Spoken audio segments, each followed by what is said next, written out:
Welcome back to my channel, my dear friends. Thank you so much for coming back to watch my videos.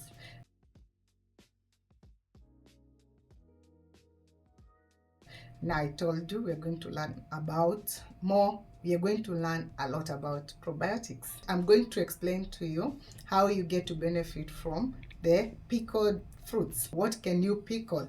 The bananas. You can do the peppers, like the banana peppers.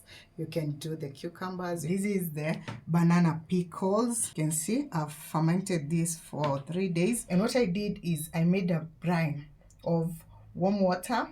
And then I put 3 tablespoons of sugar and a half teaspoon of salt. And then I sprinkle some cayenne pepper. You can sprinkle any spice of your choice. And that is how I did my brine. And I made sure that it is lukewarm. Then I mixed in my bananas. And the tastes, that is what will amaze you. I regret not knowing this for a very, very long time, but now we know.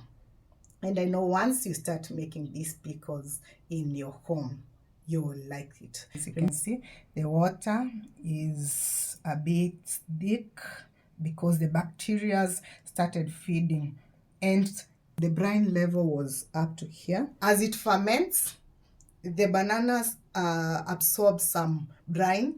That is what makes it easier for the bacteria to feed on the sugars and to suck the sugars out. And that is how now you remove the excess sugars.